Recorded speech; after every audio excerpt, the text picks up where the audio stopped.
माँ भारती को प्रणाम करता हूँ। आप सबके इस गुरु माता पिता को प्रणाम करता हूँ। बच्चों, बहुत ढेर सारा लाड प्यार और सभी लोगों को राम राम। और चूंकि आज शिव जी की बात करेंगे, इसलिए सब लोग बोलिए हर हर हर महादेव।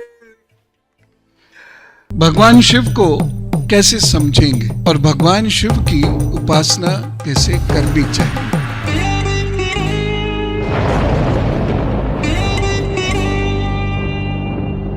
शिव की उपासना के लिए शिव जैसा बनना पड़ेगा।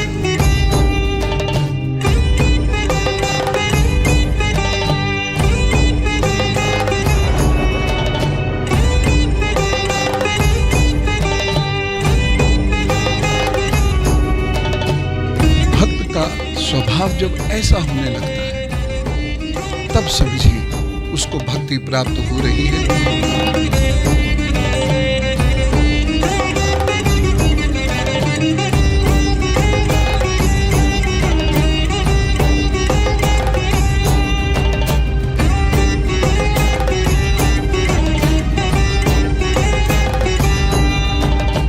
राग, द्वेष, असत्य भाषण से दूर रहो, छोड़ के चले जाओ उन लोगों। किसी भी नकारात्मक बातों को सुनना बंद कर दो, अपने आप पवित्रता होती रहेगी। और कोई बहुत मजबूरी है किसी बात को सुनना, तो समझना शुरू करो। पहले समझो फिर सुनो, पवित्रता बनी रहेगी।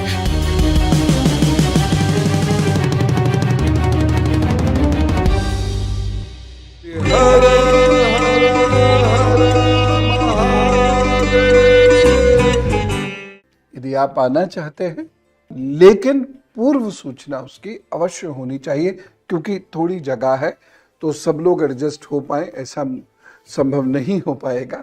इसलिए आप सूचना देकर आइएगा। और हमारे साथ मैं स्वयं भी उसमें रहता ही हूँ सुबह तक, लेकिन सारी रात का जागरण होता है, ये ध्यान रखिएगा। साधना करते हैं ऐसे थोड़ी, तो तप करना होगा। अब जरूर आइएगा। और इतिहास है ये कि इन विशिष्ट साधनाओं का अद्भुत परिणाम मिलता है, अद्भुत। तो आप सबका स्वागत है। अब आज का विषय मैं शुरू करता हूं।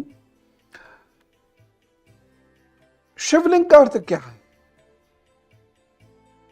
सामान्यतः मैंने लोगों को इसके बारे में बहुत सारी भ्रांतियां उत्पन्न करते हुए या पालते हुए देखा है। लिंग का अर्थ है प्रतीक। शिवलिंग का अर्थ है शिव का प्रतीक, जिसका यह उत्सव है। तो जितने लोग ये इस बात को कहते हैं, बहुत सारी अजीब अजीब थ्योरीज लोग देते हैं, कुछ उसको साइंस कह के बताने लग जाते हैं, क्योंकि उनको मालूम है हम लोग इस शब्द से बहुत एनमर्ड हैं, बहुत प्रभावित हो जाते हैं बहुत जल्दी। हमको लगता है वो साइंटिफिक है। ओ, शिवलिंग का अर्थ है शिव का प्रतीक, बस। और इसका कोई और अर्थ नहीं है। यह शिव जी के शरीर का प्रतीक नहीं है। इसको उनके शरीर से जोड़कर कतई ना देखा जाए। ईशान संहिता की मैं बात करता हूं। अब मैं पूजा विषय पर बात कर रहा हूं। शिव पुराण में एक ईशान संहिता है। शिव पुराण में छोटी छोटी संहिताएं हैं। शिव पुराण की ईशान संहिता में यह बताया गया है कि फागुन कृष्ण चतुर्दशी की रात को महादेव आदिदेव भगवान शिव करोड़ों सूर्य के समान प्रभाव वाले लिंग के रूप में प्रकट हुए थे, यानी ज्योति के रूप में प्रकट हुए थे। अब कौन मनुष्य ऐसा है जो ईशान संहिता में लिखा है, शिव पुराण में लिखा है, वह उसको ओवरराइड करना चाहता है? क्यों करना चाहता है? उसके पास क्या लॉजिक है अपना? कोई भी नहीं है। सिर्फ एक नैरेटिव दे दिया, लोग अब उसको पाल रहे हैं। इसलिए मैं पुनः आपको बता रहा हूं, ईशान संहिता आप स्वयं पढ़ लीजिएगा। फागुन कृष्ण चतुर्दशी की रात में भगवान शिव ज्योतिर्लिंग के रूप में प्रकट हुए थे। और इसीलिए हम इस दिवस रात में उनका उत्सव मनाते हैं, उनके प्राकट्य का उत्सव मनाते हैं। अब यहां आपके मन में एक प्रश्न आया होगा कि शिव पार्वती जी के विवाह का भी तो है। अब सुनिए, लिंग रूप से यानी निराकार रूप से साकार रूप में अवतरण भी इसी दिन होता है, और इसी दिन मनुष्य की वृद्धि के रूप में विवाह भगवान और मैया का होता है, बाबा और मैया का होता है।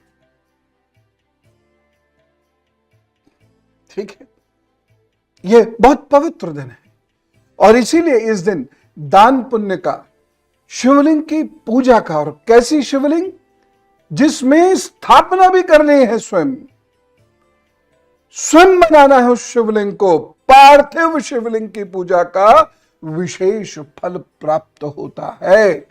यह सिद्ध मुहूर्त है, लेकिन सांसारिक कार्यों के लिए नहीं, साधना के लिए, तप के लिए, भगवान शिव की आराधना उपासना के लिए यह सिद्ध मुहूर्त है। और इस मुहूर्त में यदि आप अपने घर में पारद या स्फटिक का शिवलिंग स्थापित करते हैं, तो यह आपके घर में सुख में, संपन्नता में मदद करता है, शांति लाता है घर में। भगवान शिव की विशेष कृपा और लाभ प्राप्त होता है। लेकिन मैं यह स्पष्ट कर देना चाहता हूं कि जिस घर में शिवलिंग की स्थापना हो, एक तो वहां पर नॉन वेज, नशा, गुटखा, ये सब चीजें नहीं होंगी। वहां पर घर के अंदर बिल्कुल भक्त भाव से रहना होगा। ये नहीं है कि शिवलिंग तो विराज रहे आपके पूजा के मंदिर में और आप भ्रष्टाचार की बातें कर रहे हैं, गलत बातें कर रहे हैं, अनर्गल बातें कर रहे हैं, वो सब नहीं। घर में झगड़ा झंझट कर रहे हैं, धूर्तता कर रहे हैं, वह सब नहीं। भक्त भाव से रहिए, कमी नहीं होगी आपको। यह मैं कह सकता हूं, पूरे कन्विक्शन के साथ कह रहा हूं। वैसे भी जो गृहस्थ व्यक्ति हैं, उनके लिए पारद या स्फटिक की के शिवलिंग की पूजा करना बेहतर रहता है। खास तौर से वो लोग जो बीमार हैं, वह पारद शिवलिंग स्थापित करें इस दिन अपने घर में। हमारे यहाँ जब साधना प्रारंभ होती है तो बहुत सारे लोग अपने शिवलिंग भी साथ में रख लेते हैं, लगे हाथ स्थापना हो जाती है, फिर उन्हें बड़े भक्ति भाव से वो अपने घर में ले जाकर स्थापित कर देते हैं। क्योंकि ऐसा मौका कहाँ मिलेगा जहाँ इतने मंत्र, इतने भजन, साधना, ध्यान ये सब हो रहा हो। तो ऐसे में जो स्थापना होती है वह आपके साथ जीवन पर्यंत चलती है, बशर्ते आपका व्यवहार और घर की शुद्धता अक्षुण्ण रहे। तो आयु और आरोग्य प्रदान करता है पारद शिवलिंग, और स्फटिक शिवलिंग धन और यश यह प्रदान करता है। अब शिवलिंग की उपासना कैसे की जाए? सबसे पहले गंगा जल नहीं मिलता, नर्मदा जल, किसी भी नदी का जल या कोई भी शुद्ध जल, उससे शिवलिंग को स्नान कराइए। और उसके बाद दूध, दही, घृत यानी घी, मधु यानी शहद, और शक्कर जो खांड से बनती है, शुगर नहीं, शक्कर से स्नान कराइए। फिर उसके उपरांत जल से स्वच्छ कीजिए, और उसके बाद फिर चंदन लगाइए। जो लोग भस्म लगाते हैं वह भस्म भी लगा सकते हैं। और उसके उपरांत फूल, बेल पत्र, धूप, दीप यह वहां प्रज्वलित कीजिए और आरती का श्रवण कीजिए, आरती गाइए। आजकल शनि राहु की बहुत परेशानियां चल रही हैं। इस प्रकार से जब आप शिव की पूजा करेंगे तो शनि राहु यदि मार्केश भी हैं तो मारेंगे नहीं, शिव जी मारने नहीं देंगे। शिव जी तो जीवनदायी हैं। और बहुत सारे लोग कहते हैं शिव जी संहारक है, यानी मार देते हैं, प्रलय करते हैं। संहारक का अर्थ है पुनरुत्पत्ति। हम लोग शब्दों के अर्थ को समझे बिना एक विचार देना शुरू कर देते हैं जो गलत है, ठीक है ना। विवाह की समस्या में शिव पूजा कितनी कारगर है, मैं आपको क्या बताऊं। जिन लोगों का मन अशांत है, चंद्रमा कमजोर है, मंगल खराब हो रहा है, तो शिव पूजा जरूर करिएगा। और ओम का कैसे उपयोग होता है ये जरूर जान लीजिएगा। दूध के बारे में मेरा विचार जरूर आप सुन लीजिएगा। इस दिन रुद्राक्ष को यदि आप सिद्ध करते हैं और रुद्राक्ष को गले में धारण करते हैं तो यह रुद्राक्ष गर्भपात तक रोक सकता है, भाग्य मजबूत करता है, शरीर बेहतर करता है, ब्लड प्रेशर आदि को भी क्योर करता है।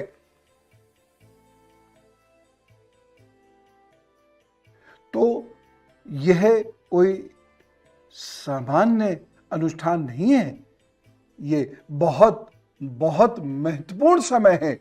चतुर्दशी यानी त्रयोदशी और चतुर्दशी, त्रयोदशी जा रही है, चतुर्दशी आ रही है। ऐसी रात में जब शिव जी की उपासना और साधना किया जाती है तब विशेष फल प्राप्त होते हैं। जो लोग अध्यात्म या मोक्ष के लिए यानी मोक्षु हैं, तो वह जो अध्यात्म और मोक्ष की प्राप्ति के लिए आगे जाना चाहते हैं, उन्हें भी इस रात्रि में ध्यान साधना अवश्य करनी चाहिए। हाँ, जो लोग गृहस्थ कार्यों के लिए भगवान शिव को प्रसन्न करना चाहते हैं वह वेर पूजा करें, यानी प्रतिमा की पूजा करें। और जो लोग अध्यात्म मोक्ष स्वास्थ्य आयु आरोग्य आदि के लिए कार्य करना चाहते हैं वह शिवलिंग की उपासना करें। ठीक, शिवलिंग स्वयं बनाए, जैसे मैंने अभी कहा, शिवलिंग स्वयं बनाकर पंचोपचार या षोडोपचार से प्राण प्रतिष्ठा करें और पूजा करें। कैसे कैसे बनाना है? शुद्ध मिट्टी और जल से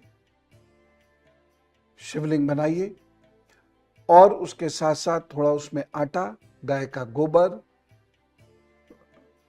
थोड़ा सा पुष्प, गुड़, मक्खन या घी, भस्म, अन्न, इन सब से शिवलिंग आपको बनाना है और पीठ सहित बनाना है और स्थापना करनी है। जो नीचे का हिस्सा होता है ना, जिसे योनि बोल देते हैं, वह स्त्री अंग नहीं है, उसे पीठ बोलते हैं, वह बनाना है।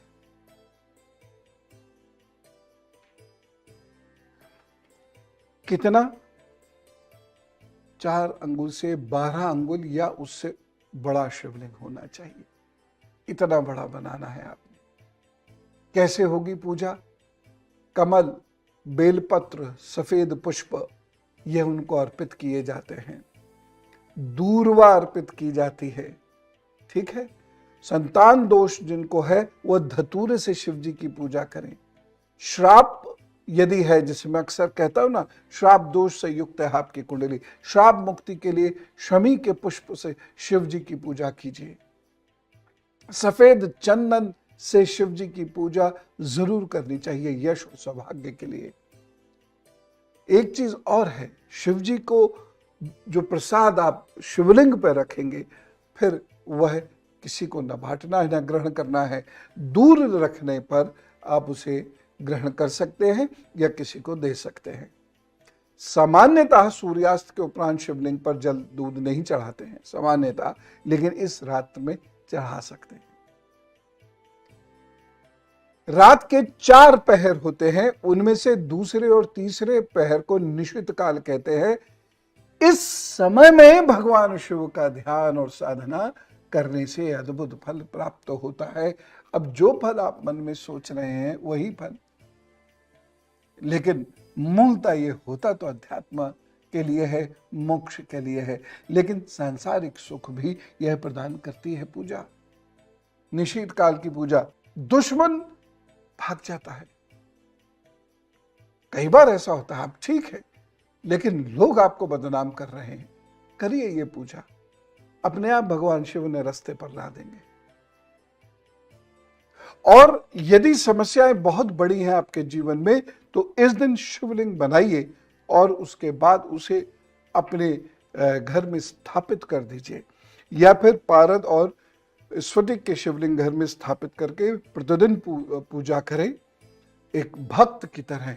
और देखिएगा धीरे धीरे 1 वर्ष तक करना होगा ऐसा, यानी इस शिवरात्रि से अगली शिवरात्रि तक प्रभु की कृपा जरूर होगी। कितनी होगी ये मैं नहीं कह सकता, होगी। श्राप और संचित कर्मों को काटने के लिए निषेध काल में पूजा अवश्य ही करनी चाहिए। अब ये मैंने इसमें शब्द लिया था षोडशोपचार। ये क्या है? इस 16 अंग हैं, 16 स्टेप्स हैं। सबसे पहला स्टेप है ध्यान, फिर भगवान को आसन प्रदान करते हैं, स्वागत करते हैं, जल से अभिषेक करते हैं, फिर भगवान को स्नान कराते हैं। स्नान किससे कराएंगे? दूध, दही, घृत, मधु। जब स्नान कराएंगे तो कैसे कराएंगे? जब दूध डालेंगे तो कहेंगे ह्रीं ह्रीं, ग नहीं है शब्द, ह्रीं ह्रीं ईशानाय नमः। जब दही डालेंगे तो कहेंगे ह्रीं अघोराय नमः। फिर जब घृत से स्नान कराएंगे यानी घी से, तो ह्रीं वामदेवाय नमः। और उसके बाद जब शहद से डालेंगे तो कहेंगे ह्रीं सद्दोजाताय नमः। इस प्रकार आप ये 5 स्टेप पूरे करेंगे। छठे में उन्हें वस्त्र प्रदान करेंगे, 7वें में गंध, 8वें स्टेप में आ जाता है पुष्प और अक्षत यानी साबुत चावल का अर्पण करना, 9वें में आता है 9वें चरण में चंदन अर्पित करना, 10वें में आती है धूप, और 11वें में है नैवेद्यम। हाँ, और कैसे मान जाते हैं प्रभु? तो चावल कोई नैवेद्य समझ के खाएंगे, वो तो फल, मक्खन, खांड यह वह स्वीकारते हैं। फिर तांबूल समर्पण होगा, फिर जप होगा। नाम का जप हो सकता है या मंत्र का जप हो सकता है। उसके उपरांत आरती करेंगे, फिर प्रदक्षिणा करेंगे, और फिर क्षमा प्रार्थना अवश्य कीजिएगा। यह षोडशोपचार से पूजा हुई। ठीक है। ओम नमः शिवाय, प्रतिदिन की पूजा नमः शिवाय नमः शिवाय नमः शिवाय होनी चाहिए, लेकिन जो अनुष्ठान की पूजा है उसमें ओम नमः शिवाय यह कहना होगा। ठीक है ना? बहुत सारे लोगों को मैं ये सलाह देता हूं कि आप चूंकि 12 ज्योतिर्लिंग के दर्शन नहीं कर पाए हैं और अब जाना आपके लिए कठिन भी है, तो आप लोग नाम लेना शुरू कर दीजिए। ठीक है ना? नाम लेकर और फूल अर्पित करते जाएं। ओम महाकालेश्वराय नमः, ओम ओंकारेश्वराय नमः, ओम नागेश्वराय नमः, ओम घुष्मेश्वराय नमः, ओम त्र्यंबकेश्वराय नमः, ओम रामेश्वराय नमः, ओम वैद्यनाथाय नमः, ओम विश्वनाथाय नमः, ओम सोमनाथाय नमः, ओम केदारनाथाय नमः, ओम भीमशंकराय नमः, ओम मल्लिकार्जुनाय नमः, ओम नमः शिवाय। और उसके बाद ओम त्र्यंबकम यजामहे सुगंधिम पुष्टिम वर्धनम उर्वारुकमेव बंधनान मृत्योर्मोक्ष्ये मामृतात्। गायत्री। और YouTube में क्या फायदा है कि जितना मैं आपको बता रहा हूं एकदम से तो याद हो नहीं रहा होगा, तो आप रिपीट कर करके अच्छे से याद कर लीजिएगा, नोट्स बना लीजिएगा। और मेरा पुनः निवेदन है, इन वीडियोस को अधिकतम शेयर किया कीजिए प्लीज। लिंक भेज दिया कीजिए। इसी पे जब हम क्लिक करते हैं शेयर वाले पे तो लिंक आ जाता है, उसे ज़्यादा से ज़्यादा लोगों को बताया कीजिए, है ना। और आपको पसंद आए तो लाइक भी कर दिया कीजिए। गायत्री, गायत्री से शिव गायत्री कैसे? ओम तत्पुरुषाय विद्महे महादेवाय धीमहि तन्नो रुद्रः प्रचोदयात्। 108 बार इस मंत्र का जप कर लीजिए, देखिए, और 1 वर्ष तक करते रहेंगे, फिर देखिए बहुत सारी परेशानियां जो मैंने गिनाई थी सही होने लग जाएंगी, ठीक होने लग जाएंगी। और बता रहा हूं, विवाह के लिए जब बहुत सारी समस्याएं या वैवाहिक जीवन में जब बहुत सारी समस्याएं आ रही हो तो क्या करना है? बेलपत्र लीजिए 108, ठीक है, 108 बेलपत्र लें। 3 काउंट करेंगे, एक डंडी में 3 होते हैं ना, वह 3 हो गए। तो इस प्रकार से आप बेलपत्र ले लीजिए। 36 इंटू 3, और हर बेलपत्र पर चंदन से राम लिख दीजिए। चंदन घोल लीजिए, राम। बहुत साफ नहीं आएगा, आपको पता है, महादेव को पता है, राम जी को पता है, बस और किसी का करना ही क्या। राम लिखिए और फिर ओम नमः शिवाय कहते हुए शिवलिंग पर चढ़ाते जाइए। प्रभु की असीम कृपा से जरूर कुछ ना कुछ जीवन में अच्छा होगा। अब कितना होगा ये तो प्रभु जी जाने। दूध के बारे में क्या है, देखिए, आप 1 गिलास पानी में 1 बूंद दूध डाल दीजिए और शिव जी को अर्पित कर दीजिए, बहुत है। हम ये सोचते हैं कि जब तक दूध से नहलाने देंगे, कई लीटर दूध जब तक भगवान शिव को अर्पित नहीं कर देंगे तो कुछ लाभ नहीं होगा, वो हमें सुनेंगे नहीं। उन्हें क्या मतलब पड़ा है दूध से? वह भोलेनाथ है, जल से प्रसन्न है, हम तो वही करते हैं। दूध से, लीटरों दूध से नहलाना हमने तो कहीं शास्त्र में पढ़ा नहीं। और हम इतने बड़े विद्वान तो है नहीं जो अपने से कुछ नया निकाल दें। तो शास्त्र कह रहा है, ठीक है, इतने जरा सा मन अगर कर रहा है तो 1-2 चम्मच दूध डाल दीजिए 1 गिलास पानी में, बस। पैकेट से दूध मत चढ़ाना। अरे हद है, पैकेट काटा, ऊपर का हिस्सा तो वहीं पड़ा हुआ है, गया मुंह से खोला, अरे झूठा कर दिया। उसके बाद दूध चढ़ाया, वहीं पैकेट फेंक दिया। अपने मंदिरों को अगर हम साफ नहीं रख सकते तो शिव जी की बात मान ही कर रहे हैं, क्योंकि शिव पुराण तो यह कह रही है कि जो व्यक्ति शिव जी के लिए फुलवारी लगाता है, बागीचा लगाता है और मंदिर को झाड़ने बुहारने का कार्य करता है, वह भी शिव पद प्राप्त कर लेता है। और हम गंदगी करते हैं, हम कितनी गंदगी करते हैं मंदिरों में। मंदिर में गंदगी की जाती है या गंदगी साफ की जाती है? और ये सबके व्हाइट कलर्स हैं, हाँ, गंदगी देखते रहेंगे, नहीं झाड़ू उठा के। अरे आप होंगे बड़े आदमी, अब होंगे अपने घर के, होंगे भगवान शिव के लिए थोड़ी, उन्होंने तो बनाया है आपको। तो आप मंदिर को जरा साफ सुथरा रखा कीजिए। और देखिए, बहुत ज्यादा दूध चढ़ाने से शिवलिंग खराब होने का डर रहता है, थोड़ा ध्यान रखें इस बात का, ठीक है ना। अब जब मैं ये बात कह रहा हूं, बहुत सारे लोग ये बात कह रहे होंगे देशद्रोही है ये तो। आजकल लोग दूसरे को मेडल भी तो बहुत जल्दी देते हैं ना। हमारे धर्म, हम अपने धर्म में जो चाहे करें, नहीं, जो चाहे नहीं कर सकते। अनुशासन, एक व्यवस्था है वहां पर, उस व्यवस्था को हम शास्त्र कहते हैं, संहिता कहते हैं। अगर आप उस व्यवस्था को ध्वस्त कर देंगे तो धर्म के सैद्धांतिक पक्ष को ध्वस्त कर देंगे। जब सैद्धांतिक पक्ष ध्वस्त हो जाएगा तो कार्मिक पक्ष भी ध्वस्त हो जाएगा। बचेगा धर्म केवल लड़ने के लिए, केवल शोर मचाने के लिए। इससे क्या होगा? आप अपने घर में अपने अनुकूल चीजें चलाते हैं कि दूसरे के हिसाब से चलाएंगे। दूसरे ने मान लीजिए अपने घर में एक ईंट तोड़ दी, तो आप क्या, मैं 4 ईंट तोड़ के दिखाता हूं तुझे, मेरा घर है, मैं तोड़ता हूं 4 ईंट। नुकसान क्या होगा और किसका होगा? शिव जी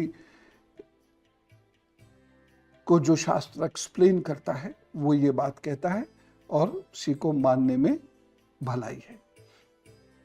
स्त्रियां शिव पुराण के अनुसार शिवलिंग बनाकर शिवलिंग की पूजा कर सकती हैं।